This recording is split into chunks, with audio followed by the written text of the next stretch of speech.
So good, so good, so good. New markdowns up to 70% off are at Nordstrom Rack stores now. And that means thousands of can't-miss deals just in time for summer. The denim section is unreal. Why do I rack? All the dresses. I always find something amazing. Plus, buy it online and pick it up in-store the same day for free. Great brands, great prices. That's why you rack.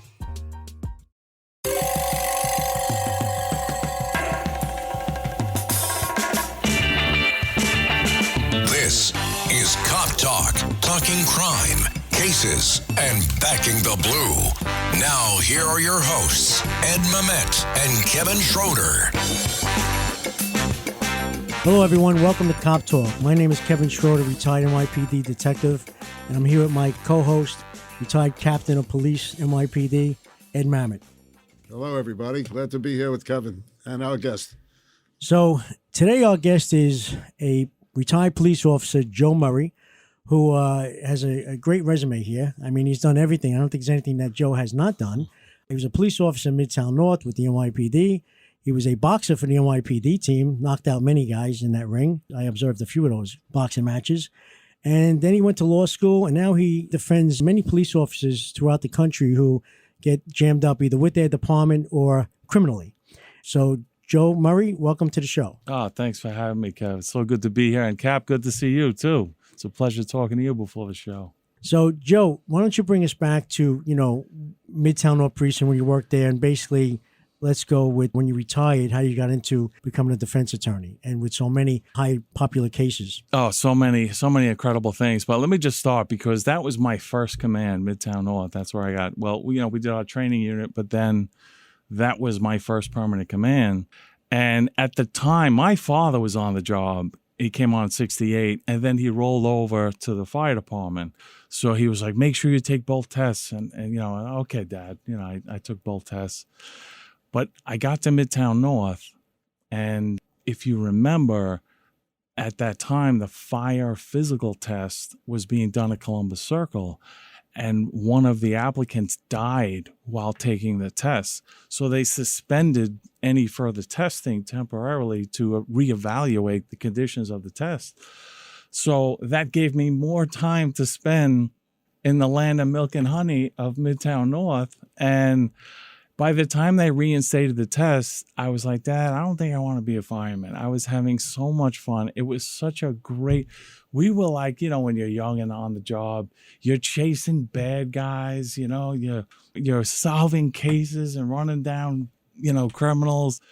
I had so much fun. Plus, it's the theater district, restaurants, hotels. I'm a young guy. I was 20 years old when I came on the job. I'm meeting girls. I'm having fun. I'm going to parties. I was like, I don't want to run into fires. I'd rather do this. Who does? So it was so much fun. And I think it was Brian McCabe who we worked with over there. He put me in touch with Carl Schroeder, who was the coach of the boxing team. Carl's a real tough guy, detective, hard-nosed. And we went to train with them. And it was fantastic. I loved it. Like I said, I was an athlete, my whole life. And then coming on the job so young, I wanted to get into sports. So I started boxing. And it just came natural to me. And, I grew up with four brothers. I'm the middle guy. I was fighting my whole life. So it was pretty natural to me. But, eventually I had a little misfortune. And my partner, Andy Burns, and we had a little incident over at St. Pat's that, Right, St. Pat's Cathedral. And then from there, you both were transferred. And they gave us a wonderful career change. They sent him to the 5th and me to the 7th precinct, which, instead of hanging out in the wonderful bars of Midtown Manhattan, I was, drinking a bottle underneath the bridge, the Williamsburg Bridge.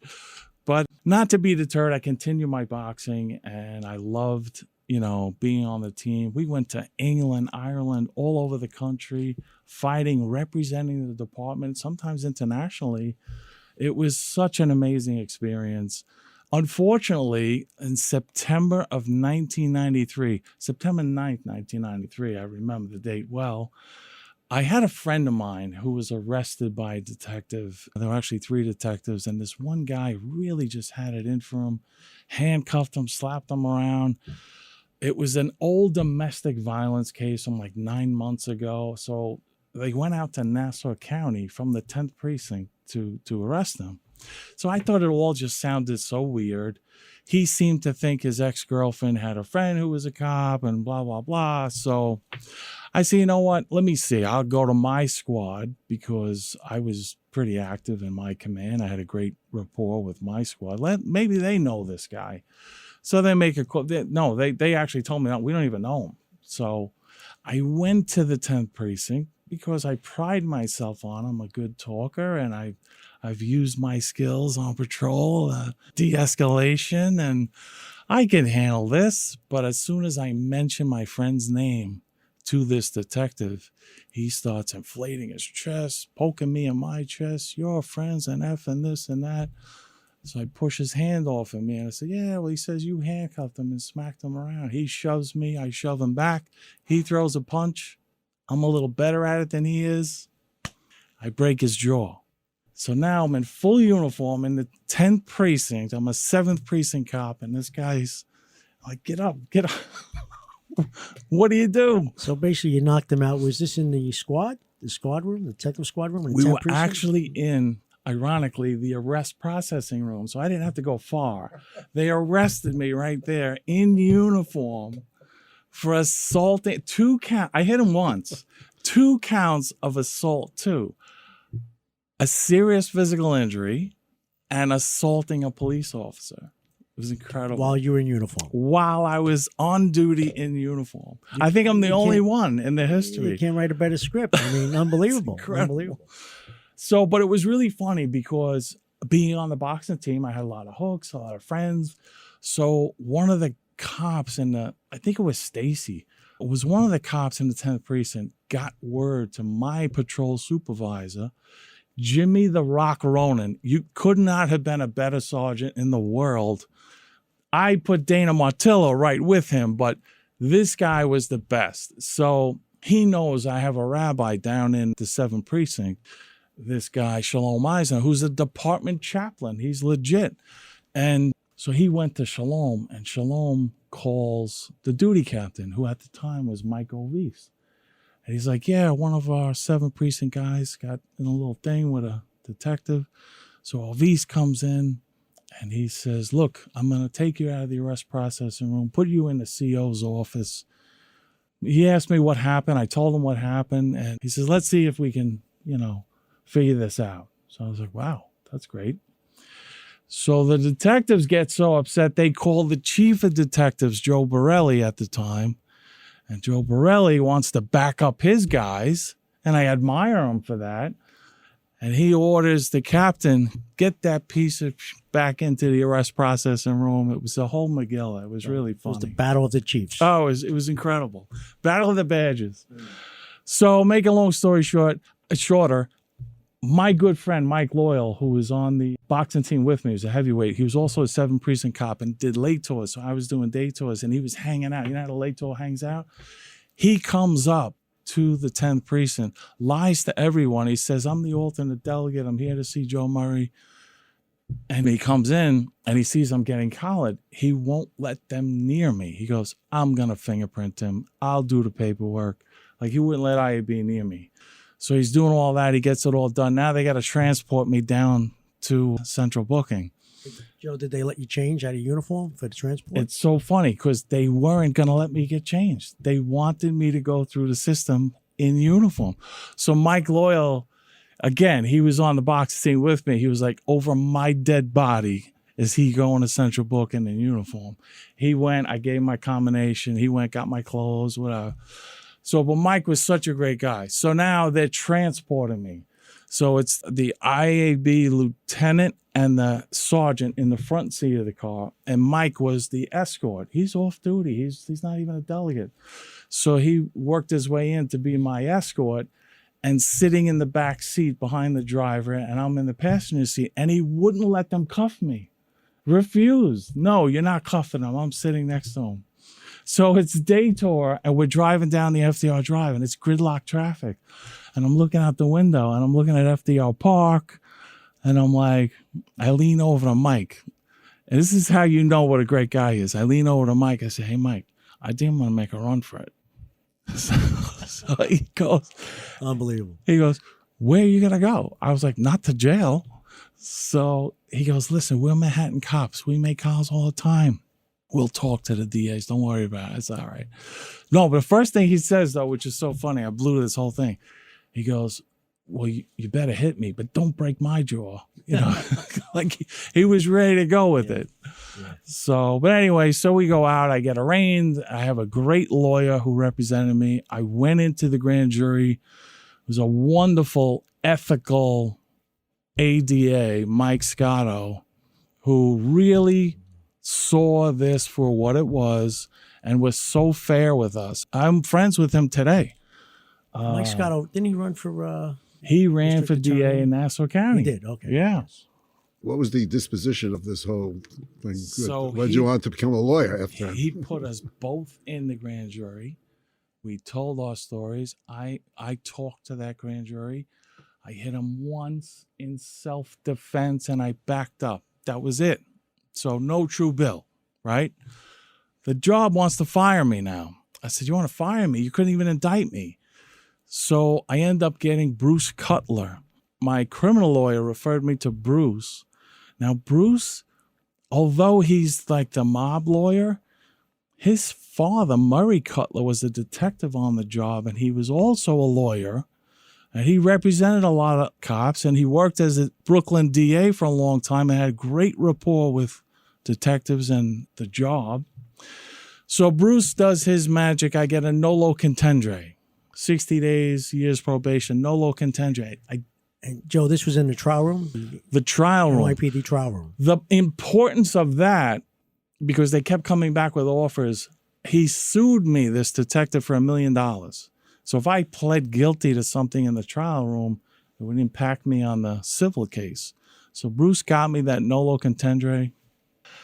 Finally, I know it's a long story, but you got to hear this. Sure. 8 years it takes to go to trial. Finally, we go to trial.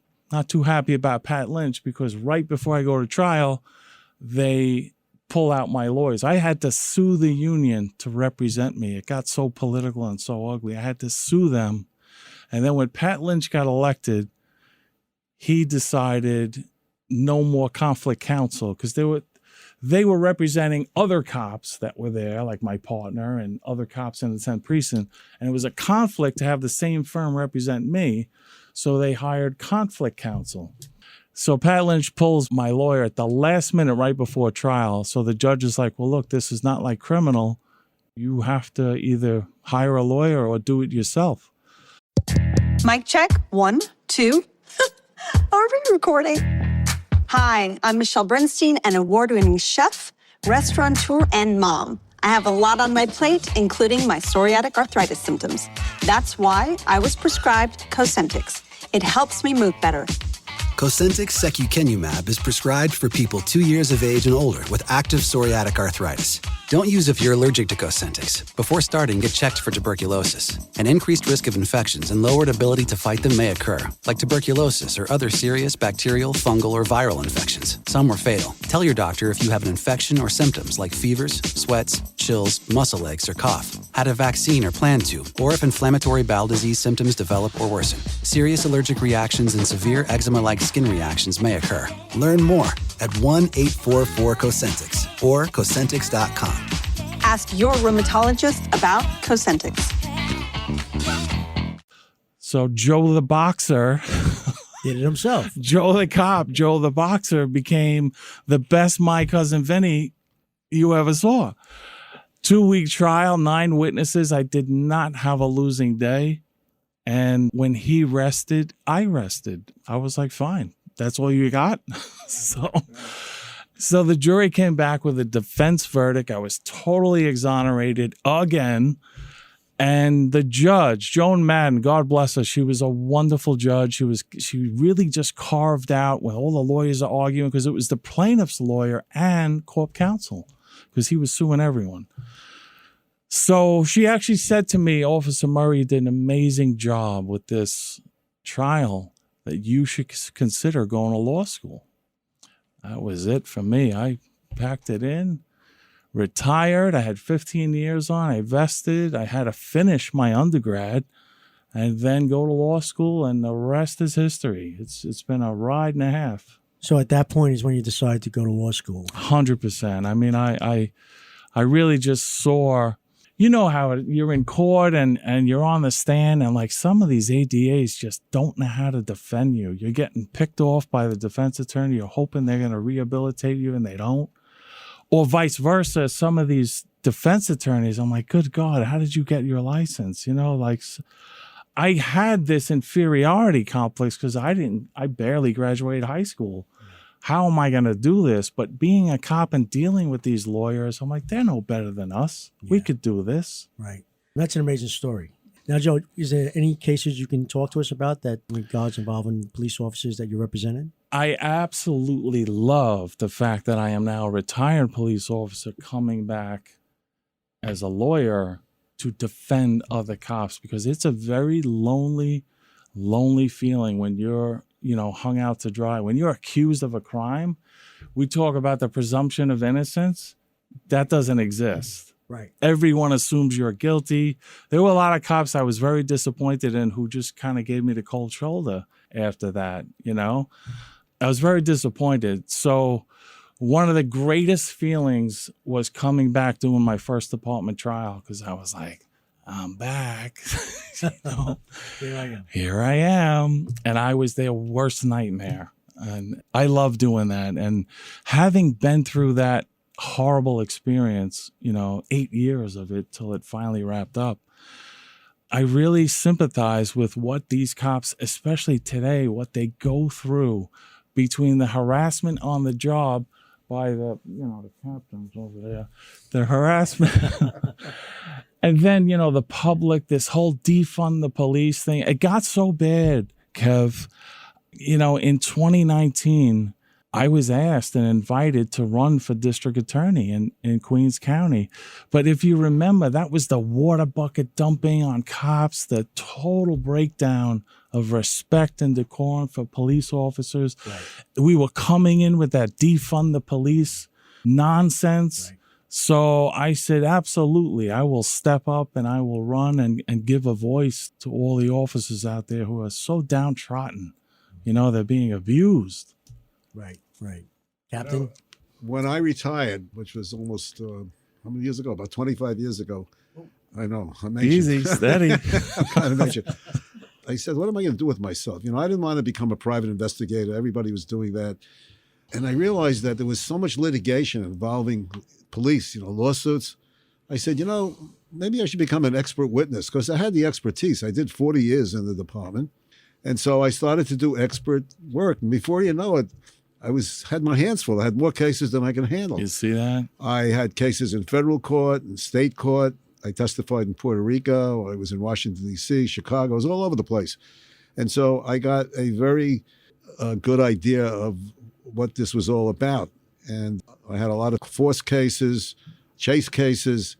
So I became almost like a lawyer myself. I learned an awful lot about the legal profession. Yes, of course. And the more cases I had, the more I was charging. I started to raise my rates. And I did quite well. There you go. Yeah. I'm now retired from that. Well, let's see if I can influence you a little bit. Right. But, I even testified in the trial room, which everybody says is a kangaroo court. Yeah. In fact, one of the biggest embarrassments of my life is when I had almost 38 years and I wound up in a trial room for disobeying an order. I was a captain and I took on a chief. Without getting into names, it was a whole thing. And I wound up getting 10-day vacation for disobeying an order. Wow. So I know what it's like. Yeah, it's a tough way to go, that trial room. I mean, it is. When we say kangaroo court, it's because a kangaroo with the pouch, the police department is the kangaroo. The court they're employees of the police department. So that's why they're considered the kangaroo. They're in the pouch of the police department, so you don't get a fair shake there. And they make it obvious too. The last trial that I just did involved this wonderful, wonderful sergeant, and we were all on the job and were cops on patrol. you know you have a good boss who's constantly looking out and trying to account for all her members, you know, her officers, puts herself, leads from the front, you know, like we didn't see this inspector that she encountered the rest of the night, but she was right out there and stood in front of her cops between the protesters and the cops, which I admire so much. She is so honorable in the way that she conducts herself. So what? She had these patches on. They're minor violations, but here's what the real story is. The First Amendment protects you for your political beliefs. You have an absolute right to like and support anyone you want. You don't have a right to support a candidate for public office on duty. You know, that's against the department, and rightfully so. We should be neutral. But neutrality has gone from this department a long time ago. And one of the worst examples, and I brought this up, we were on Fox and Friends first, and I can't get this image out of my head, and I loved him prior to this. Terry Monahan, the chief of the department, getting down on his knees at a Black Lives Matter protest, holding hands with protesters. And then in the course of preparing this case for trial, I looked for other examples, and I found example after example, you know, black officers holding up the Black Power fist. And, you know, there were other high-level, maybe you know who this is. There were other high-level members of the department kneeling down together. I had pictures of them I wanted to introduce, kneeling down at these protests. I'm convinced this came from de Blasio, but do you remember, I tried to look it up. There was a CO, I think, of the 4-6, a Spanish guy, who was told he's got to do this, and he said, no way, and retired. I have more respect for this guy because he stood up for all of us. No, the police department must maintain neutrality. I am not kneeling down with protesters. This guy probably can't buy a drink in the whole city to this day, whereas Monahan is now retired. That image of him kneeling down as our supreme commander, the chief of the department, it destroyed morale. It destroyed, you know, the image of the police department being neutral. I don't know. What do you guys think of that? Well, we all saw that. In fact, I live not too far from where that took place. That took place in Washington Square Park. And that precinct commander you referred to, I know who it is. I don't want to mention names, but he's a good friend of Please, the guy's a hero. No, but he's a good friend of Curtis Lewis. So I'm not surprised by that. Because you know? Curtis worked in the Bronx when he was a young guy. He was worked for McDonald's. He was the manager, and he got to friendly with that guy. I just can't remember his name. I want to meet him. I think it begins with a B, Barrera or something. Yeah, well, Curtis knows him. So guy's a hero. That Terry Monahan thing, you know, Terry's a very nice guy. Wonderful guy. But I thought he was great. Yes, but that was, I think that was terrible what he did. We should have that inspector on our show. Yeah. We should have that inspector. Well, we have to find out who he is. We'll get him on the show. We will. He needs to be honored because that's what a police commander should be. You stand up and you say, no, I will not do that because it's wrong, number one. We need our commanders to stand up and say, no, this is not a lawful order. I'm not going to follow this. We must maintain neutrality. I'm not going to kneel down with protesters, you know, and he should be celebrated for that. When I came in the department in 1959, it was basically apolitical. There was always some politics involved, you know, in terms of who got promoted. And, you know, a lot of, as I recall, Cardinal Spellman was around. They called him the powerhouse. And most top-level appointments that had to be cleared through him. That's when the Irish in this city had a great, great president. Yeah. That's changed. Yeah. And I noticed that the department has become more and more political, which is a big mistake. Politics should stay out of police work. It's terrible. And it's so political now that a lot of people in the department, you know, when you reach the level of captain, that's because you took all the exams. After that, it says, you know, discretionary appointments. Sure. The civil service, as of right, you get promoted. But beyond captain, it's not as of right. And that's when it becomes very political. Now, you don't have that in the fire department. The fire department they test all the way up to chief of the department. No kidding. I didn't know. Yes, the fire department. They My don't have father never mentioned that. Yeah, they don't have discretionary promotions like that. So Wow. the politics are basically out of it. And I saw this, you know, in my own career. I was a captain a long time, and I had a pretty big mouth. I stood up for everybody, and that held me back. You know, and I saw people who were basically incompetent, you know, move up through politics. And this disturbs me very much, how political the department has become. I hate that. You know, I had a great CO, Victor Werbke. He was the CO, and I got modified. He was in the 104, but I got modified and sent to LEFRAC, and he then was the CO there. What a great man this was, a decent man who, you know, the integrity of this man was just incredible. And he was one of those guys that would stand up and say when something was wrong, and they didn't like that. So he remained a captain until he retired. Me. I was a captain for about 12 years. I think after 10 years, you retire at the DI, You right? retire after 10 Or years, you retire inspector? as an inspector. Inspector, yeah. So you get the inspector side. When he retired, he got it. But why don't you tell us what you've been doing beyond the police department in terms of some of the cases you've been involved in? I've had a lot of very high-profile cases, and to be honest with you, it's just like pinch me. You know, I never thought I would do this. I was just the dumb boxer, you know, the idiot foot cop. You know, what do they call him? The flat foot. You know. Yeah, but no, you're far from dumb. Absolutely, you know. And not only a great boxer and was a great cop, and you're a great attorney, and you're doing God's work. But if you can tell us about another case you're working on. Your favorite case? Well, one of my favorite cases, I really didn't. It wasn't that much litigation. Like, it didn't go with a trial, but I represented Michael Chiesa, who's an MMA fighter Mike Chiesa was on the bus that Conor McGregor is notoriously attacked at the Barclays Center. Now, I can't really discuss, you know, the details of that case because it has now been settled and resolved. But I got to tell you, when you ask me my favorite cases, because here I am, a former amateur boxer myself, now being able to represent one of the greatest, in my mind, fighters in Mike Chiesa. And it was just a wonderful, wonderful experience. So, and I've represented a number of different fighters, you know, some for unfortunate circumstances, criminal cases, but it's such a pleasure. I have the honor of being a part of two of the most incredible communities, the police community, which I love representing.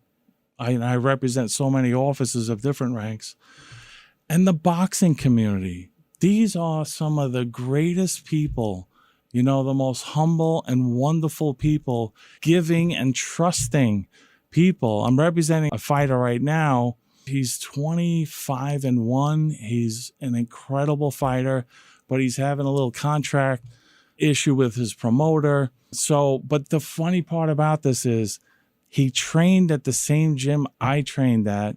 His manager, Pete Brodsky, was my trainer when I trained in the amateurs. His trainer, Scott Lopek, and I used to be in the amateurs together. Like, we trained together. So the connection is just so incredible.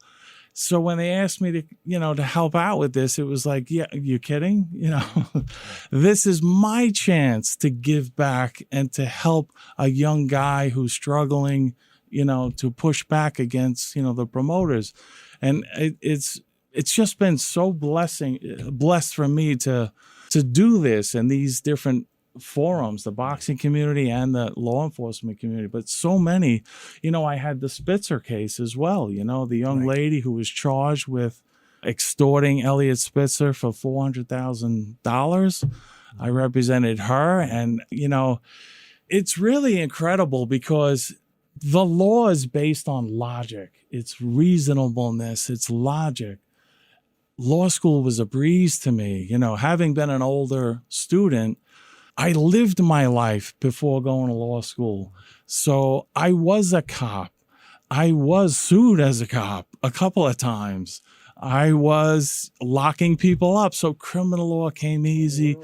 So I was You got locked up. arrested. I was arrested as a I cop. went through Full the system. circle, right? And then, so I also got divorced twice as I loved it so much.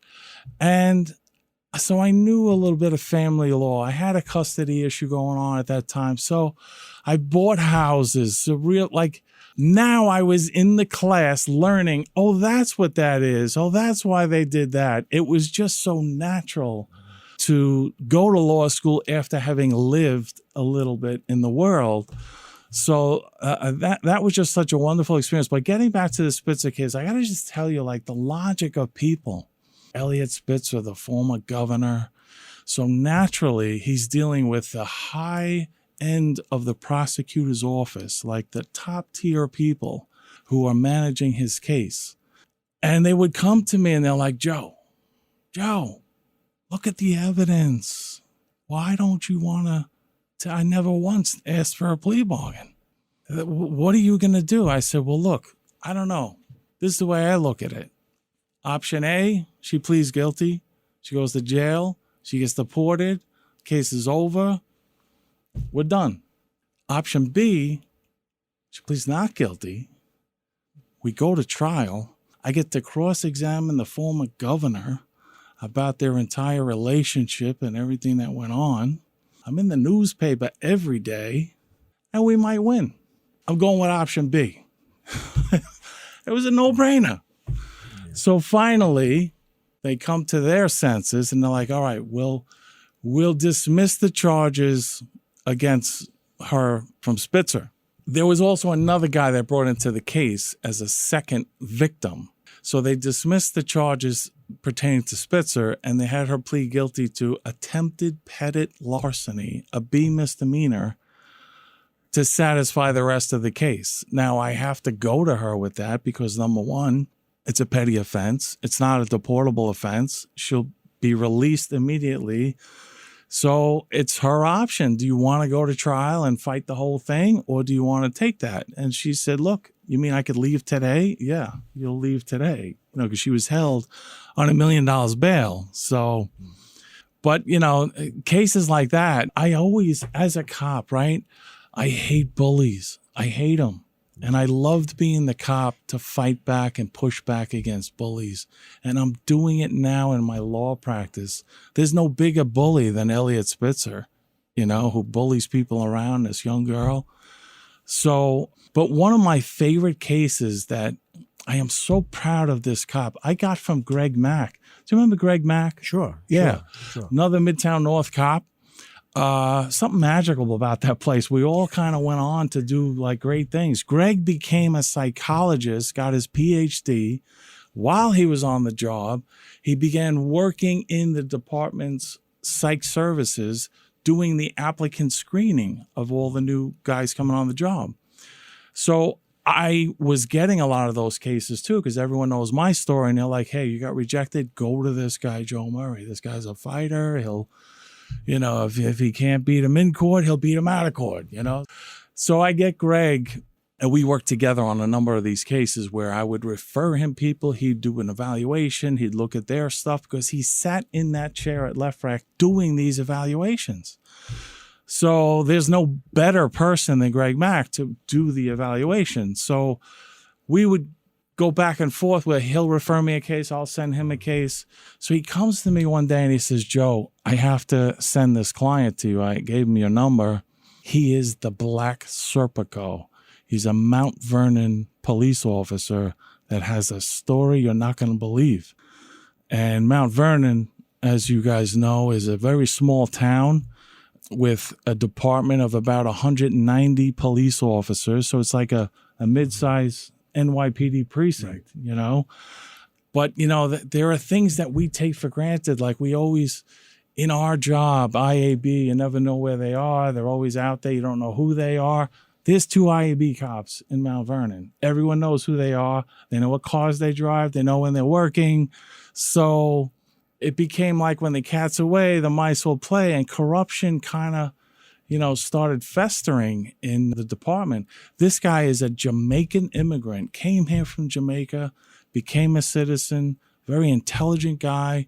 He had some mixed feelings about the police department, and someone challenged him and said, you know what? Why don't you go do something about it? He became a police officer. He was a very hard worker, and he worked his way into narcotics. He was developing, informants and really engaging the job, like doing it the right way. And then he saw guys in the unit doing shortcuts and doing things illegal and doing things improper, and then some heavy-handed people that were, getting carried away. And he just said, look, I don't want to be involved in this anymore. And he left the unit. They got so much pressure from the supervisors and other cops. You don't leave narcotics. If you leave narcotics, you're never going back there again. And it's a small department, and it's not like our job. There's very limited places to go. So he said, I just don't want to be part of what's going on there. And he left. So they brought in a new chief, this Chief Duncan, who was, very reform-minded and made some changes and invited him to come back in, because there were mostly white cops in this narcotics unit in a predominantly black city. And, based on what he was telling me was going on, there was a lot of shady stuff happening.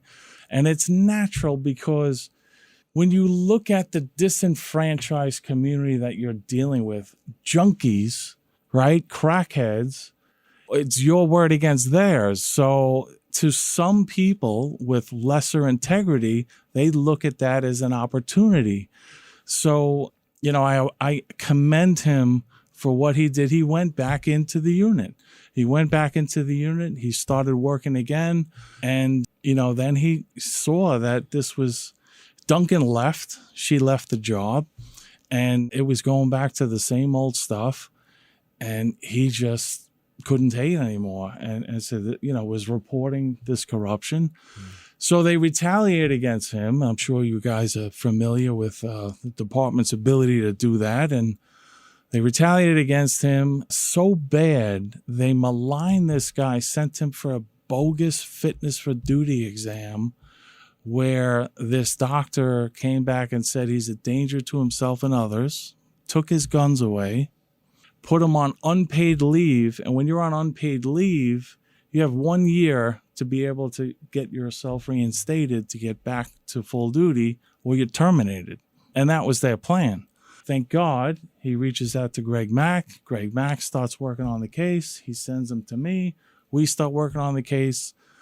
The first real win we got in that case wasn't even mine. He had another lawyer doing his pistol permit. He had a pistol permit even before he got on the job. And he challenged it in Supreme Court. And the judge, after reading Greg Mack's resume about what he's done his whole career and his evaluation, and he says, wait a second, you have a doctor saying that he's a danger to himself and others, but you take 3 months before you actually act on it. So how much of a danger really could he have been? And then I have this guy, Greg Mack, who his resume is just so impeccable, and the work he did on that and his evaluation contradicts everything that you did. So he restored his firearms. We got him restored to duty.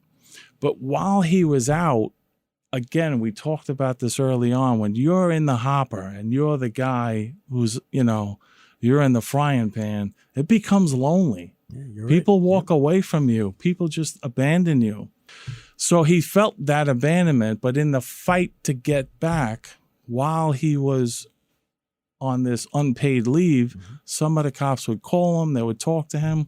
So he started recording some of these cops, because these are the guys who would not come forward, but they were telling him what was happening, who's doing what, who's beating up this one, who's, and he recorded all this stuff to support what he's been saying all along.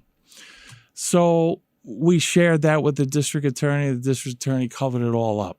I'm happy to say he's been voted out of office. Anthony Scarpino, that guy was horrible. He lied to everyone. He lied to us. He said, we're investigating it. Here's where I really got him, because once we got him back to work, there was a new police commissioner, and I met with him. It was so funny. Ernie Morales talk about full circle. Ernie Morales became the first deputy commissioner. He was on our job and retired. He was on a boxing team. I call Ernie That's up. right, yes. Yep. My Ernie. What a weird coincidence this is. Right. So I talked to him about what was going on. We get a meeting with Ernie and the new commissioner, and we sit down and we tell the commissioner, look, we're here to help you. We want to help. We love cops. We want this to be something that cops are proud to work at. So in doing that, we shared these recordings with the commissioner. So the commissioner comes back to me like 2 weeks later and he says, you're not going to believe this. The DA, Scarpino, found out that he now has a copy of these recordings, and that police commissioner, Glenn Scott, he sent them out to be transcribed so that we could all read them and you don't have to listen to them. Right. So Scarpino found out that he had them transcribed, and he said, could you please send me your copies of the transcripts? He put them in a drawer, closed the drawer, did nothing with them. That was the proof, and I felt vindicated because I was attacking the heck out of him, and he got voted out. But here's a guy who said he was investigating this corruption, did not even bother to transcribe them, to do any investigation, that he's now calling the police commissioner. Oh, I hear you transcribed them. Can you give us the transcripts? Crazy. Outrageous. So wait, one last thing on this. So much to talk about. I'm sorry. I know this is your show. We'll have you back on. I'll Joe. never we'll have be you back invited on. back. No, we'll have you back on. After years of fighting this fight with Mount Vernon, we tried to get Cuomo, the Attorney General. Nothing. You know what? They'll go after you if you're a Republican, but a black city with a black mayor and a black police commissioner and a black community, they wouldn't go near this thing. And what about the people in the community who are being abused? What about their lives? Don't their lives matter? Is it so political that we can't, just put politics aside and do the right thing? So I was very disappointed. But I am happy to report that of the strangest places, Joe Biden came to the rescue. Joe Biden directed the Attorney General to commence a pattern and practice investigation of the Mount Vernon Police Department. Wow. I think there were 4 in the country at the time, and he designated Mount Vernon because of the work that my client did. I'm so proud of that. That's great. That's great. Incredible. But Joe, I want to thank you for coming on Cop Talk. Wait, I got hours more. No, you're going to come on, part 2. But some great cases, some interesting stories, and it was great going down memory lane as well from Midtown North. Oh, such but good with memories. that said, Captain, you're doing great work. Thank you, Cap. Keep it up, Joe Murray. Thank you so much for being here, and we'll see you soon. Absolutely. I appreciate it. Thanks for having me on.